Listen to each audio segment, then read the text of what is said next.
First talk of the final session this afternoon. Very happy to have Joseph Carrasco. He's going to tell us whether geometry is the same as efficiency. Well, let me start by thanking the organizers in this institute for holding this lovely program and this workshop in the middle of the program.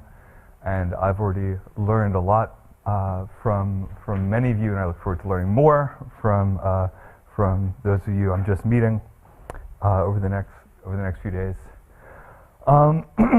So, yeah, if there's one takeaway message I'd like you to leave this talk with, it's something I've phrased somewhat provocatively, saying that many theories are double copies. I think there's a conservative way of expressing the beginning of this sentiment, which is to talk about tree-level scattering amplitudes in these theories. So tree-level scattering amplitudes, the Born approximation, perturbative prediction for many of these theories can be expressed in double copies, as double copies, and it's very small building blocks that go into this, very small number of building blocks that you get a wide spectrum of theories, and many of our favorite theories can be expressed in this way. I'd like to just point out some, this is by no means an exhaustive list, but the biojoint scalar you can split off. Okay, so what do I mean by double copies? I mean that you can split off the prediction, order one side with respect to another side, and be talking about color double cross with color in terms of, you could describe biojoint scalar in terms of color cross with color. Yang-Mills, you can talk about color cross with spin 1. Supergravity, you can talk about spin 1 cross with spin 1. The chiral Lagrangian, color or flavor, crossed with even scalar theory. Born-Infeld, spin 1 cross with even scalar. Galilean, even scalar versus even scalar. Open string can be expressed in terms of this field theory, this sort of field theory double copy, as some alpha prime corrections crossed with spin 1. And even the closed string, right, which you think of in terms of the string theory KLT that is expressed with alpha primes all in the middle, can be expressed in terms of spin 1 crossed with alpha prime corrected spin 1 in the field theory sense. And this is at the tree level, but the point is, and this is something I'd like to convey, is that this goes beyond tree level. And as we're going to hear from other talks in this program, something that's very exciting is that it seems to hold more generally beyond perturbation theory, and so we'll hear talks about classical solutions as well. Now, so there are two questions that I can't answer, and what I can't answer is I can't answer why these gauge theory choices exist, and I don't know how we can exploit the benefits in all circumstances. In fact, these are the two key questions driving a lot of my personal research in the scattering amplitudes right now. But the reason why these questions are important is because there are advantages.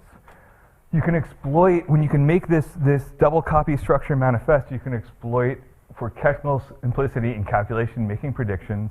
It exposes a beautiful geometry in the scattering amplitudes, and there's a web of relationships between theories that becomes manifest, and that by understanding how these simple building blocks behave, then you can construct all your favorite theories. Okay, so we can use that previous slide as sort of an outline for what I'm going to be talking about.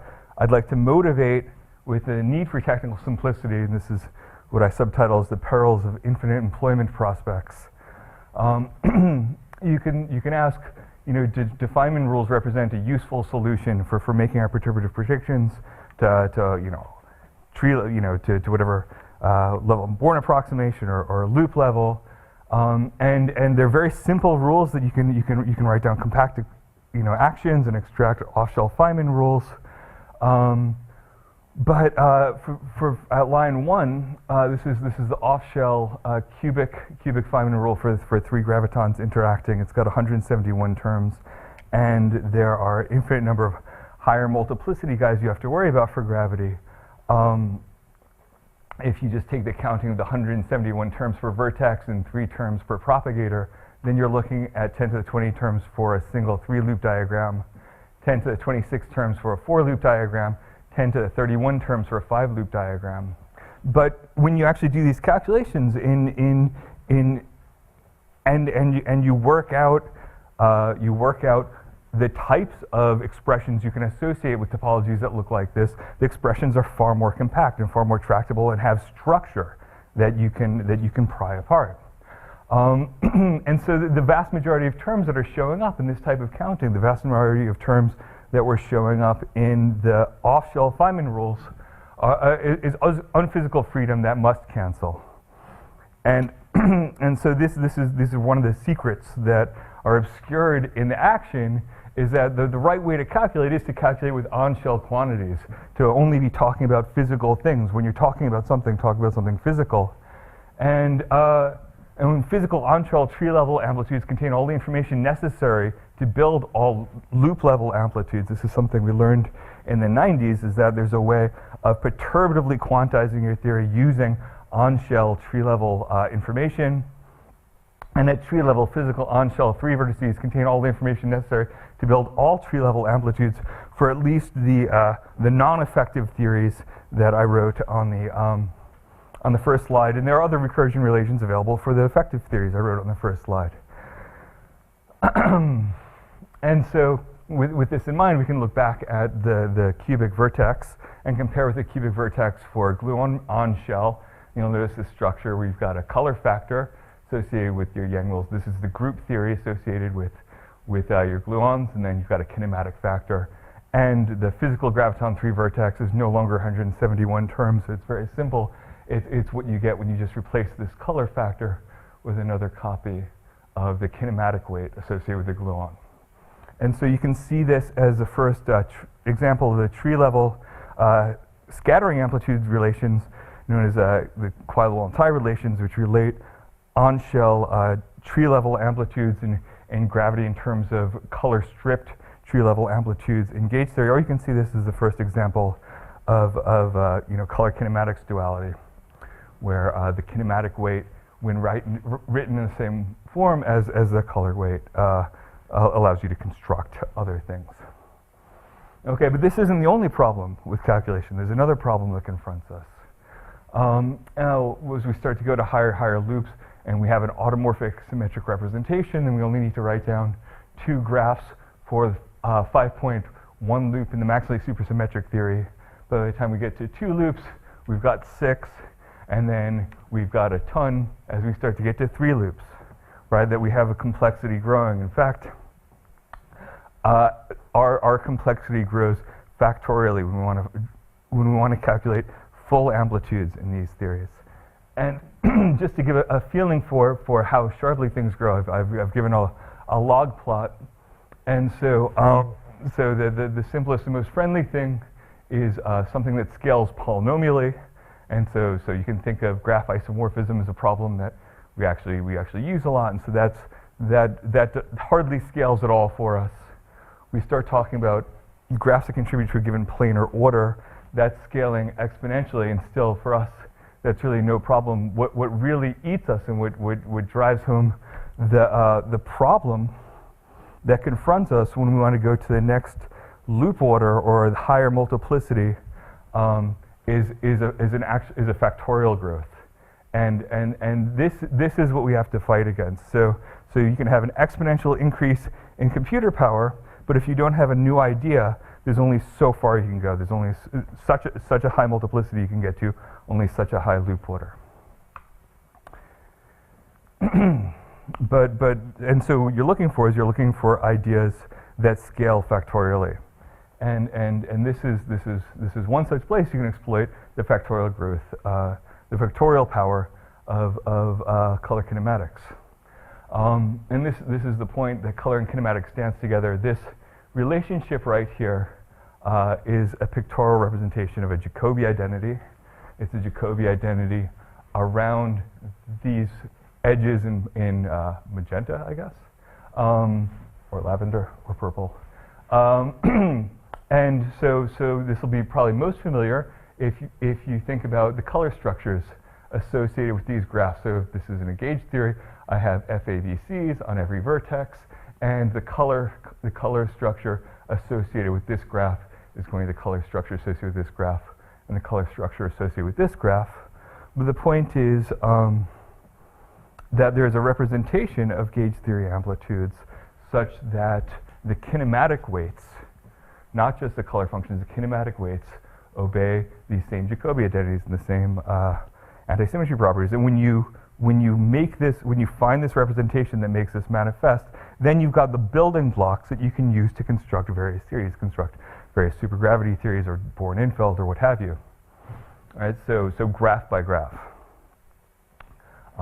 Very, very explicitly, that this is to all multiplicity, you can find at tree level, you can find representations where your kinematic weights of cubic graphs, so I can always, you might say, well, Yang-Mills has a 4-point vertex, right? I'm going to write things only in terms of cubic graphs, but I can always assign my 4-point vertex to any one of the 3 ways of expanding it out. So I can always assign it to cubic graphs. And the claim is there's always a representation where your kinematic weights, the way of assigning to the cubic graphs, obey the same anti-symmetry and Jacobi properties as your color factors. And so this is what we talk about when we say find a color dual representation, finding a way of writing down the amplitudes that make this manifest. When you have such a representation, then you can start double copying just graph by graph. You can make manifest a double copy structure going from Yang-Mills to gravity. And we heard a beautiful talk this morning, early this morning, from Radu of this in a variety of various supergravity theories.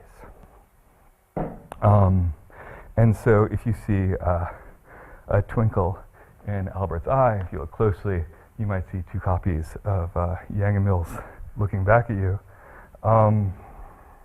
You can ask how this generalized to loop order, and it generalizes straightforwardly to loop order. That it's basically, this holds at the integrand level, so we're now writing cubic graphs that have cycles in them. But again, we get to assign all of our information to cubic graphs.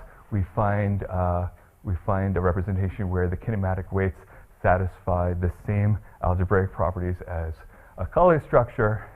And if you find that representation, a consequence of unitarity is that by virtue of double copy on all cuts, then you get the supergravity loop level integrand as double copy.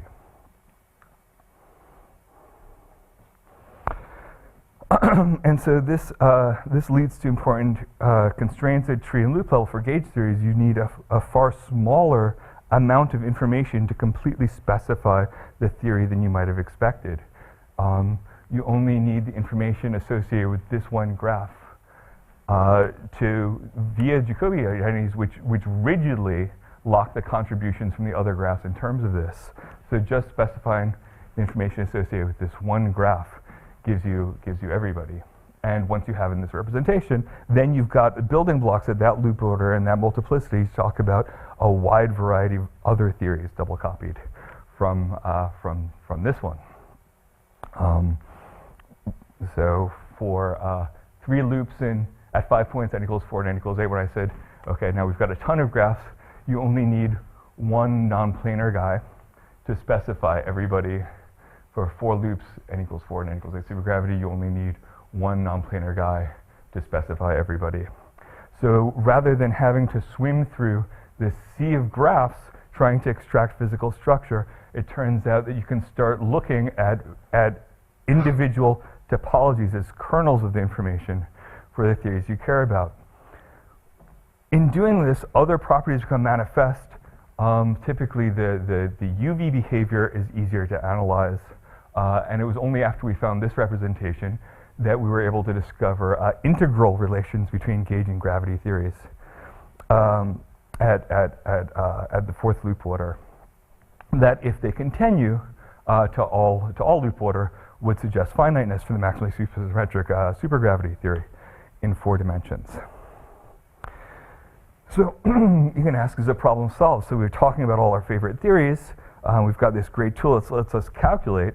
But the problem isn't solved. We want all order understanding. And there's a frustrating problem here, which is that exploiting color kinematics duality at loop level means solving functional relations, right?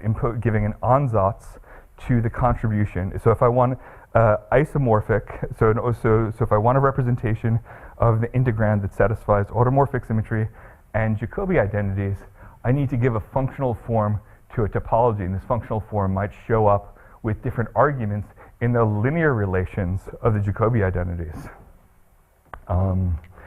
And so the only way we know how to solve these functional relations at loop level in general is to give an ansatz. And ansatz, general ansatz take a lot of power, and so then there are loop orders and multiplicities where we don't yet have the power to write down an ansatz that lets us satisfy. Even though at 5 loops, and we might only be talking about 3 graphs out of the 981 graphs that could contribute, still to write a general ansatz for those 3 graphs is beyond our control computationally.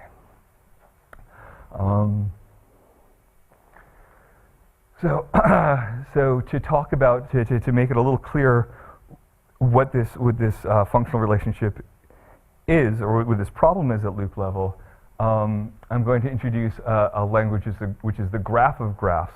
So I'm going to start drawing pictures which are graphs, but rather than the graphs being individual contributions to the amplitude, the graphs are going to be the entire amplitude. So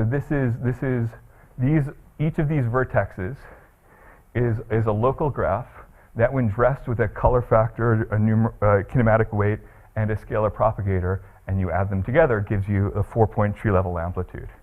And these vertices are related.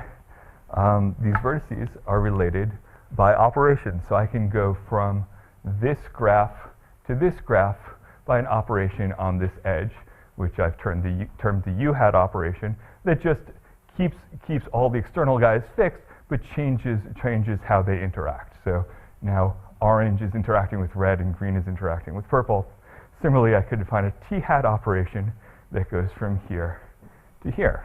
And so our graph of graphs, we're going to be vertices representing local graphs whose edges are these moves, these sort of Jacobi moves that take us from graph to related graph. In this picture, let's see.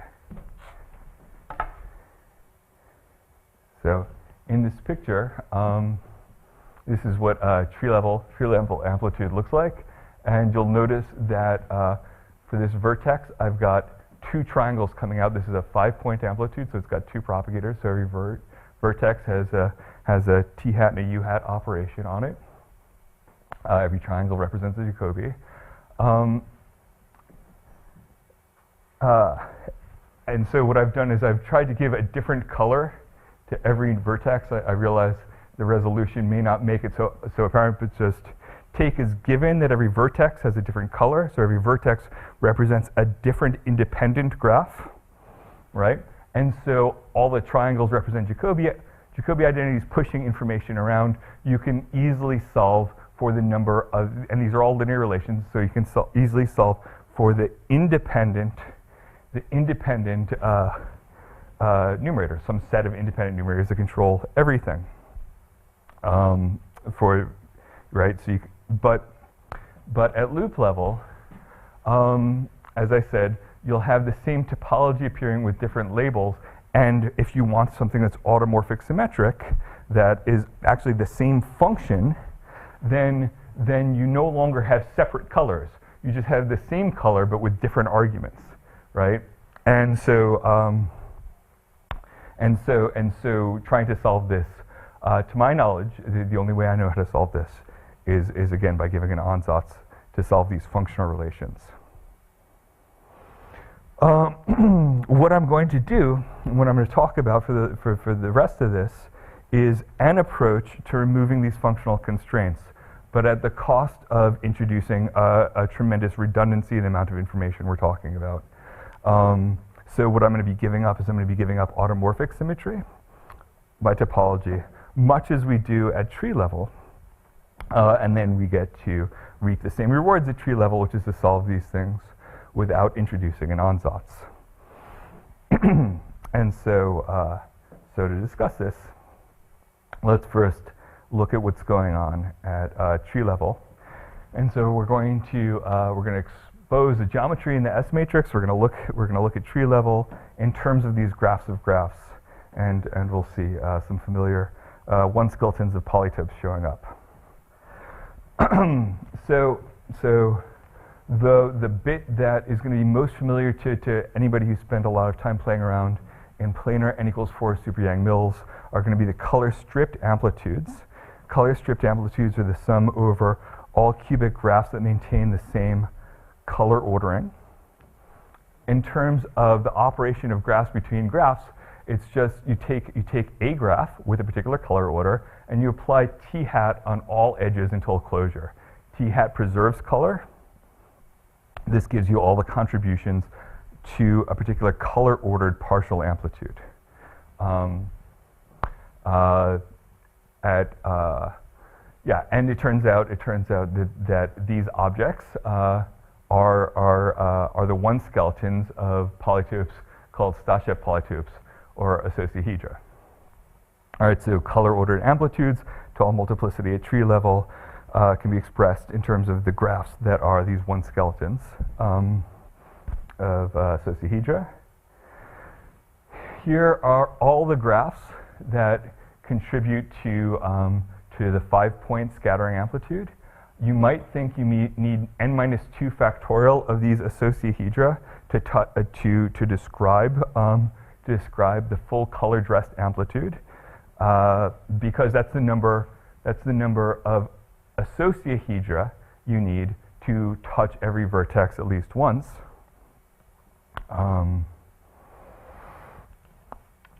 In fact, such a choice is the Saclay basis, and this was proven sufficient, so you can, of course, talk about the full color dressed amplitude in terms of taking sums over the color trace times associahedra of n-2 factorial of these guys, and this is the Saclay basis proven sufficient by Del Duca, Dixon, and Moltoni. But notice, because of color kinematics, only n-2 factorial nodes are needed to specify both the color factors and numerators of everyone. The triangles push information. So if I know this guy and this guy via Jacobi, then this guy is constrained. Similarly, if I know this guy and this guy, this is constrained. So by specifying the boundary data, by giving the nodes the boundary, right, Jacobi relations propagate information into the bulk of the graphs.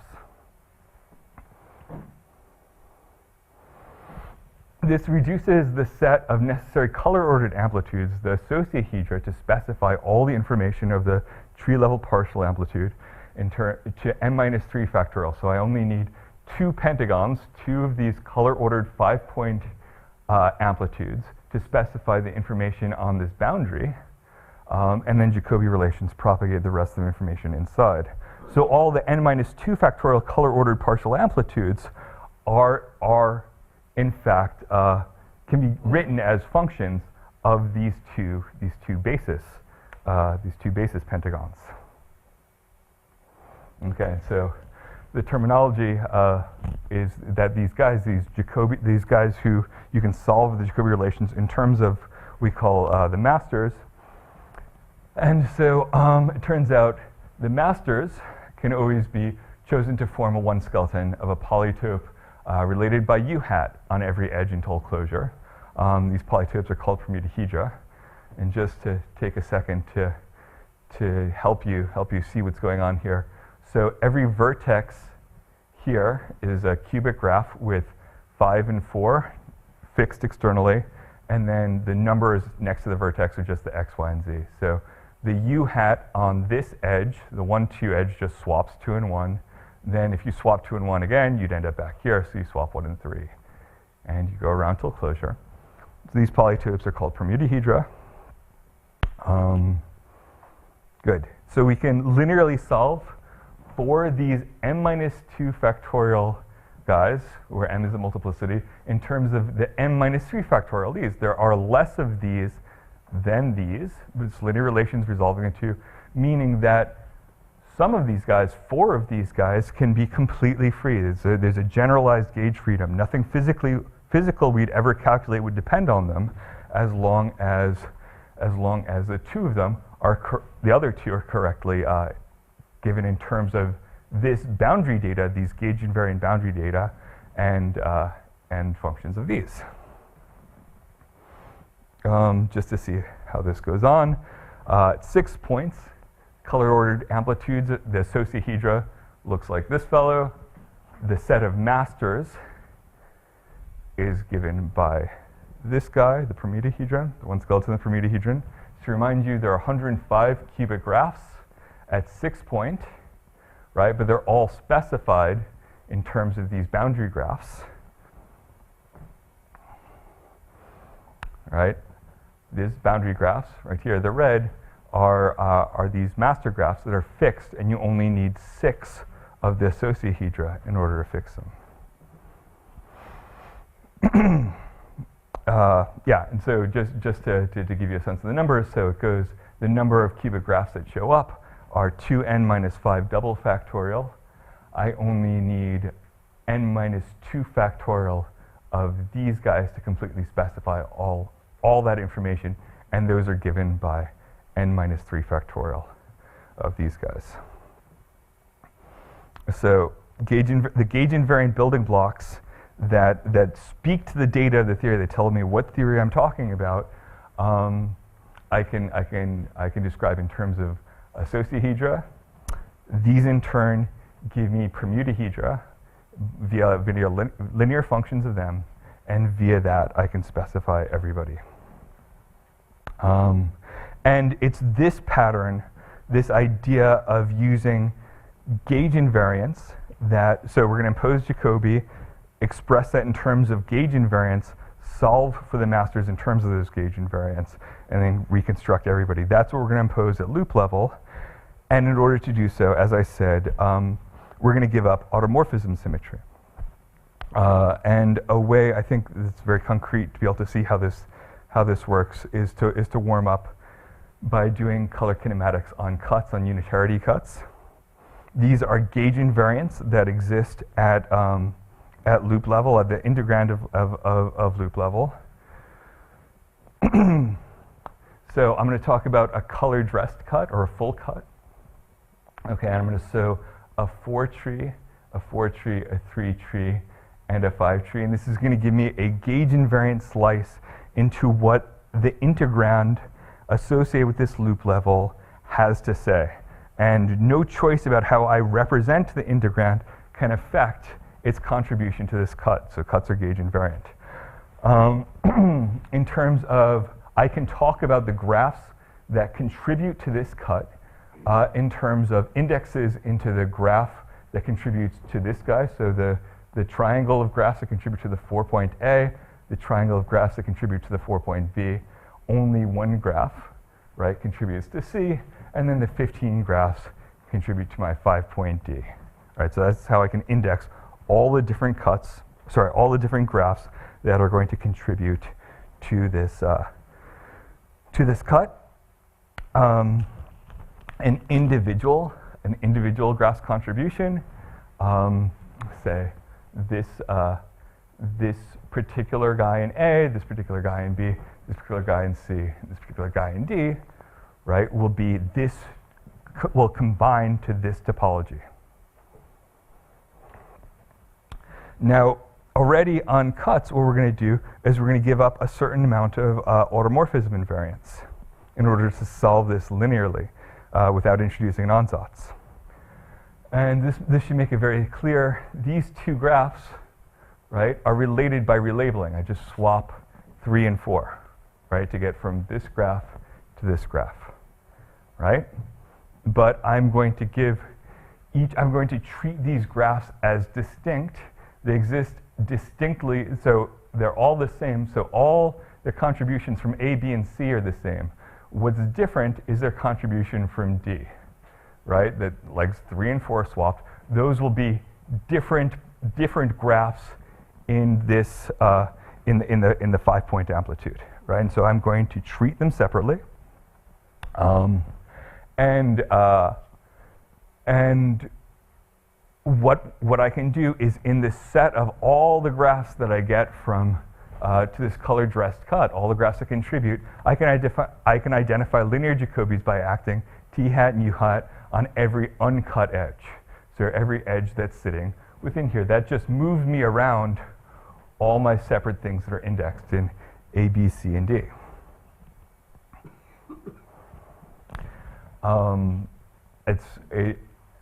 I can use things I know about the theory to make my life simpler when I'm doing this on cuts, like throwing away unphysical graphs.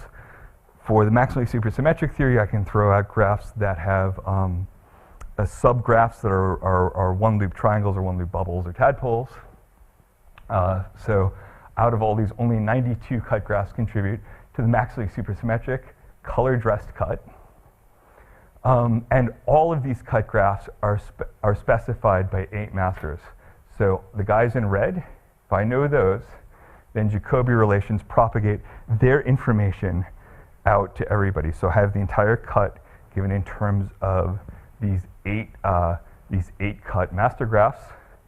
Only 2 of these need to be non-vanishing. The others are pure generalized gauge freedom. So they can be anything without affecting the physical value of the cut. How do I get these guys? How do I get these guys in terms of gauge invariant information associated with the theory? Just like at tree level, I can solve for the master numerators in terms of color-ordered building blocks. In this case, they'd be color-ordered cuts.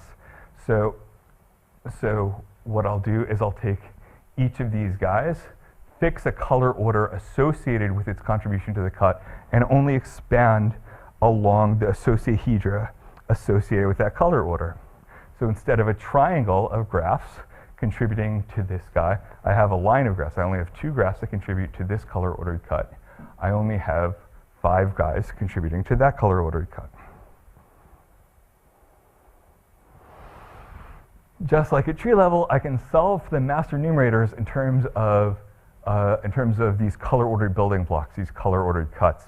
It's inverting the propagator matrix between the graphs and the denominators contributing to a given color-ordered cut. And so I only need 2 cuts. So I can fix this guy, and this guy for all contributions, and the only difference are the contributions for my 5-particle guy. That gives me all the information needed to specify the entire color-dressed cut. Okay, so we see the pattern is that I can have gauge invariant building blocks that speak to the theory. They're the color-ordered cuts, the outer products of the associahedra. Color kinematics means only needing to specify the boundary data, so the numerators associated with contributing master graphs. Jacobi will propagate that everywhere else. And I can express these masters directly in terms of color-ordered cuts by inverting the matrix. So it doesn't matter what representation these color-dressed cuts come in. I'm just inverting them in terms of numerators that aren't functional. It's just completely linear relations that let me express Jacobi-satisfying data in terms of this color-ordered data.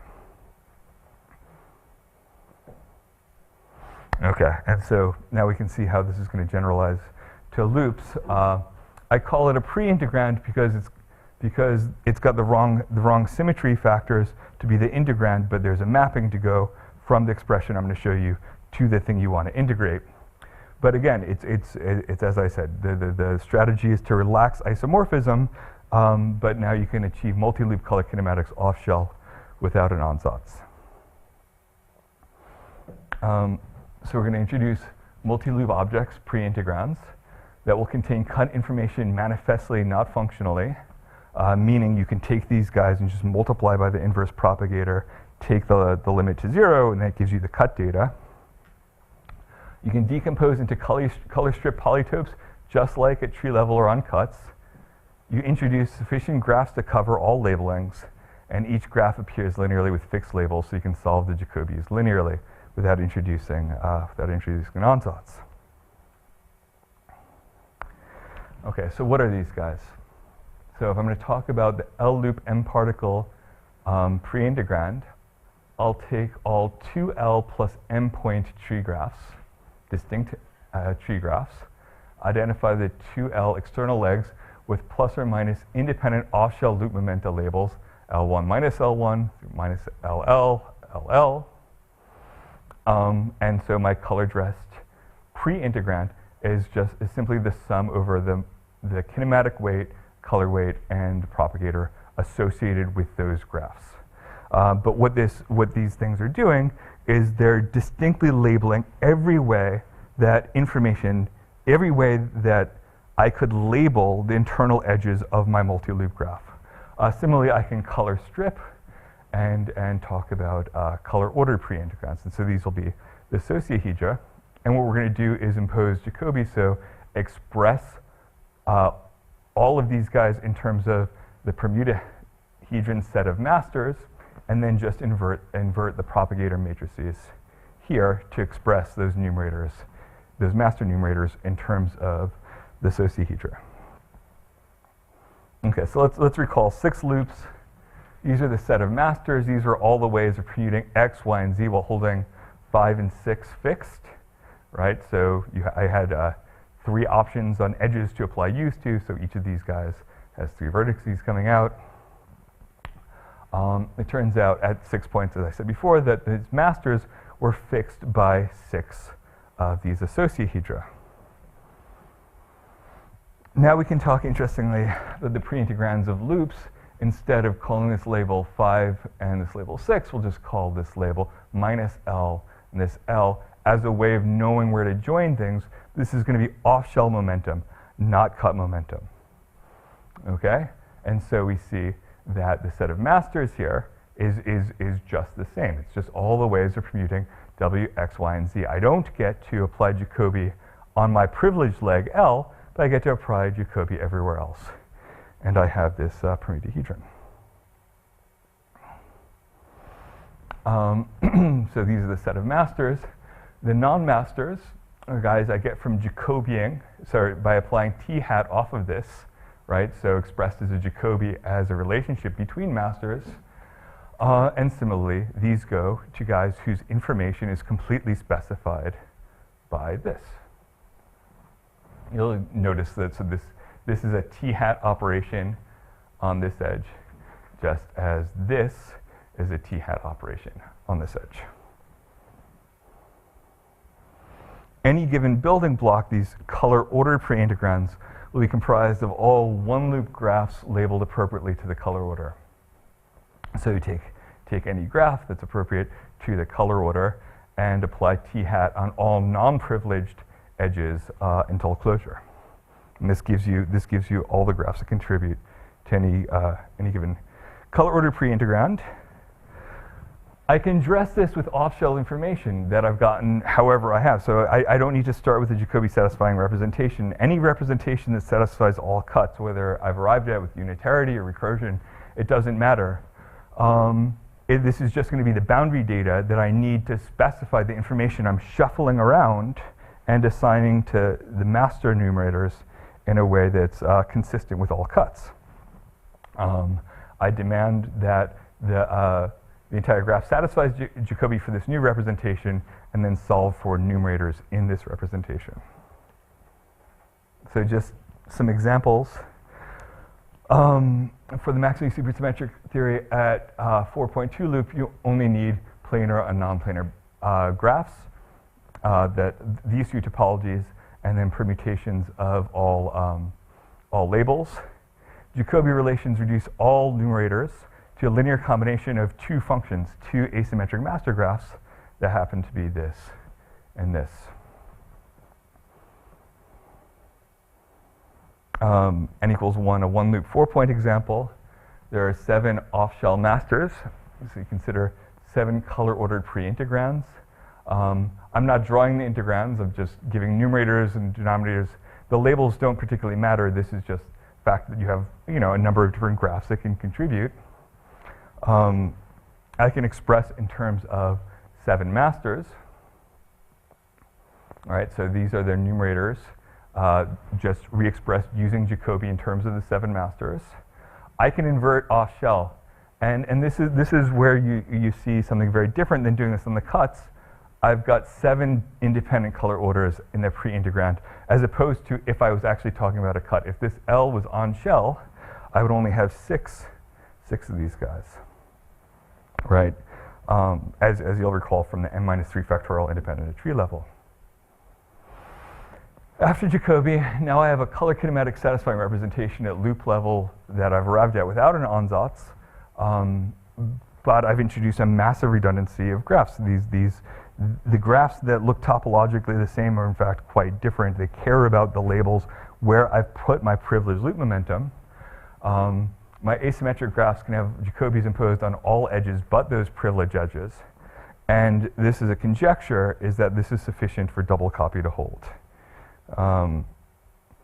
This doesn't keep us from going on and calculating, because this is the beautiful thing about scattering amplitudes, where you have a graphically organized integrand, is you know if you're landing on the right thing because it satisfies all cuts.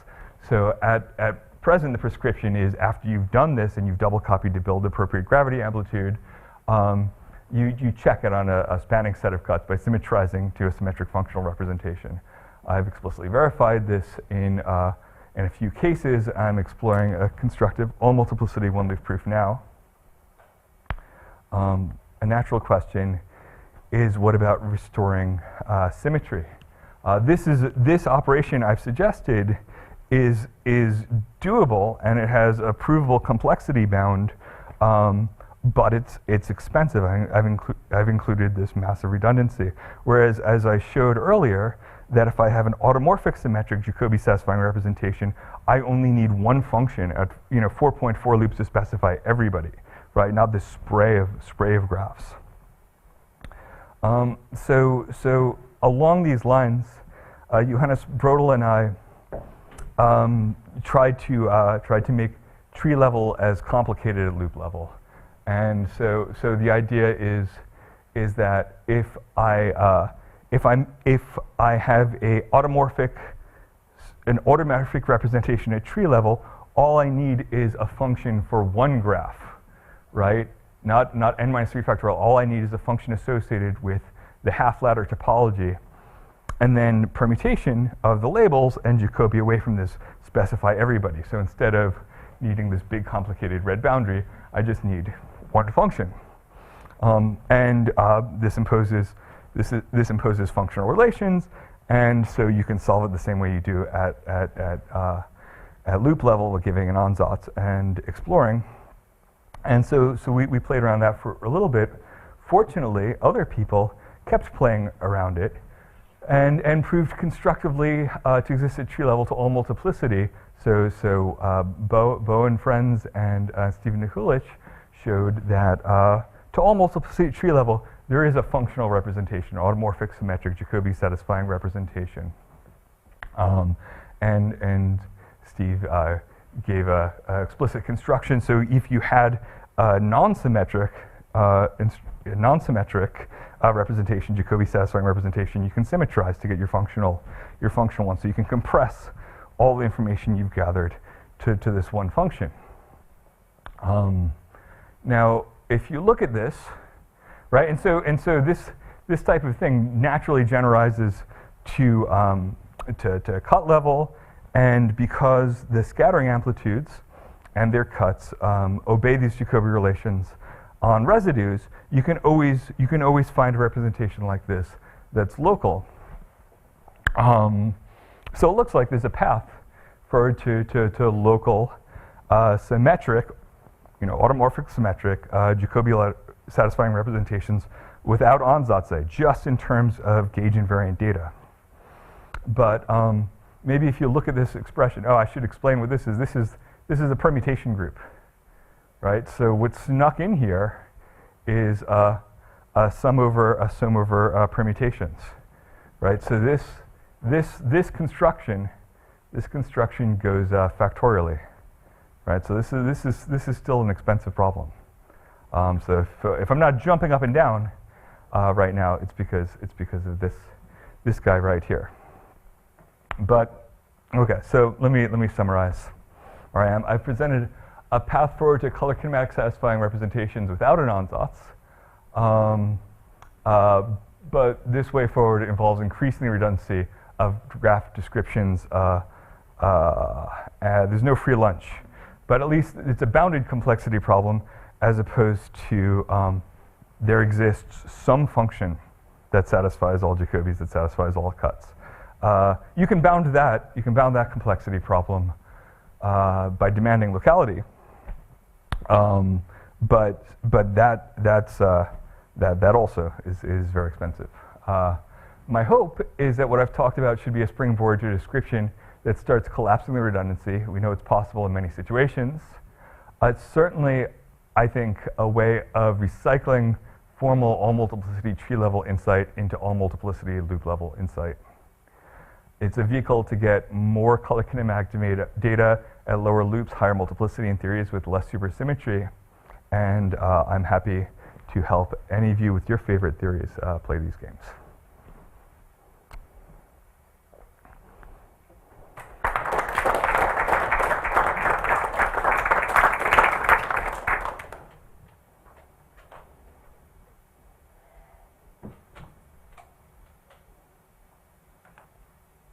Donald. So in your pre-integrands, Yes. n equals 4, Yes. you get triangles and bubbles and things? You can, if you allow them, but you can solve the Jacobi equations without inconsistency by not including them. So you just sort of leave them out? Well, you can add additional constraints, which is, can I find Jacobi with these numerators all 0? That's a question you can ask, and the answer might be no. And that answer is certainly no at n equals 1, right? You need the triangles at n equals 1 to find a Jacobi satisfying representation. So how does the five loop situation look? Oh, great. Let me tell you how excited we are about 5 loops. We are really excited about 5 loops, but I don't know the answer yet. This is not what I presented here. Is not appropriate to go after 5 loops. It's even more expensive than writing down the most general 5 loop ansatz. What I presented at the very end. What I presented on the cuts is very efficient, and there could be a path forward. So you can ask if there's a method to take cut data and combine it algorithmically to get off-shell representations of integrands, and it's very efficient to find Jacobi satisfying representations on cuts, then we could really be in business. But that's not something I presented today. But what happens if you naively simply invert the provocative matrix? In terms, so on cuts? Yeah. Nothing. I mean, you find Jacobi satisfying representations in terms of asymmetric cut graphs. Yeah. So does this construction guarantee the nice expected power counting for loop momentum for the pre-integral? I've given, this was so general, I didn't talk at all about properties of theories. Yeah, Right. You still have the cuts that give you the actual theory data. So are you? the cuts are physical, right? The cuts have some. That's the cuts then introduce the loop momentum dependence into the problem. No, that's a very good question. So you can say by analyzing cuts, should I be able to constrain the type of off-shell functional representation? Given the answer is probably yes.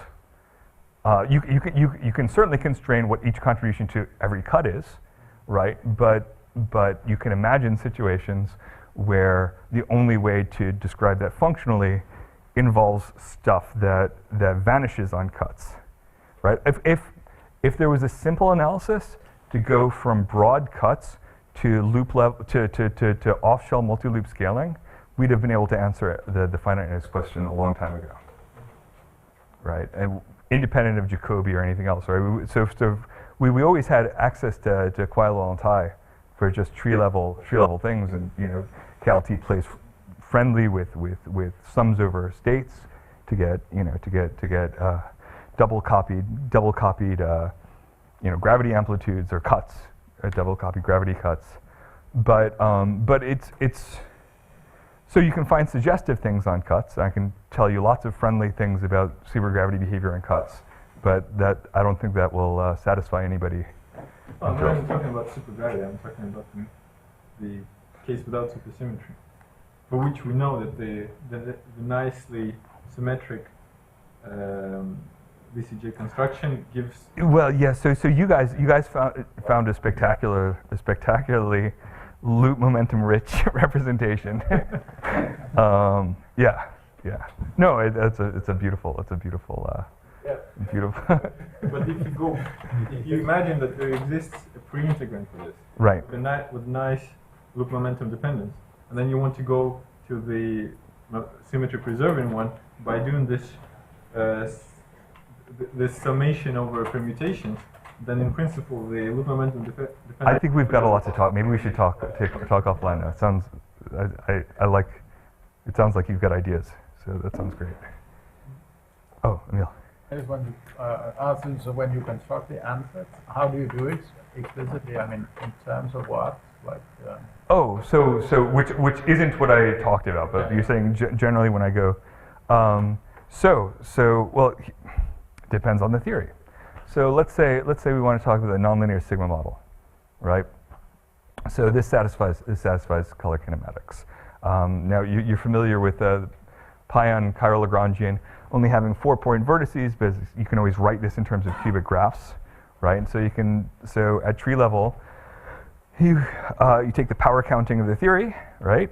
And you take that many monomials, that many Mandel-Stem invariants in the appropriate mass dimension, and you take all such monomials, and then you start you give each of those a prefactor of a fudge parameter. All right, you start applying your conditions, start applying automorphic symmetry, you start applying Jacobi, and then you see if there's any residual parameters that need data from the theory. It turns out when you play this game at tree level with a nonlinear sigma model, the only constraint you need to land directly on the theory is that no cubic graphs are ever apparent on cuts. So any cut that would expose a cubic graph vanishes. That's enough to uniquely land you nonlinear sigma model. For Yang-Mills, to uniquely get Yang-Mills, so in addition to what I just said, but instead of just dot products between momentum, you're also allowing dot products between polarization, it's sufficient to choose a particular epsilon, replace it with a k, and demand that a color-ordered amplitude vanishes. But you only need to do that once at any given multiplicity, and color kinematics gives you the rest. But it's the same thing at loop level. Same thing. So you choose a canonical labels for what you're going to parameterize your loops as, right? So just independent labels on your inner cycles, and you come up with all the monomials relevant in terms of formal polarization tensors that you like, or if you have your favorite way of encoding external states, you can pull that out and then leave the rest in terms of Mandel-Stem invariance. Sounds like a lot of variables. I mean, you go to 10 points. 10 points at one loop? It would be millions. Sure. So if you can't do anything better to your ansatz, then write down everything in sight. As I said at the beginning, the problem isn't solved. At some point, you run into a multiplicity or a loop level that's beyond your biggest computer and your friend's biggest computer, and I mean that's the problem with factorial growth, right?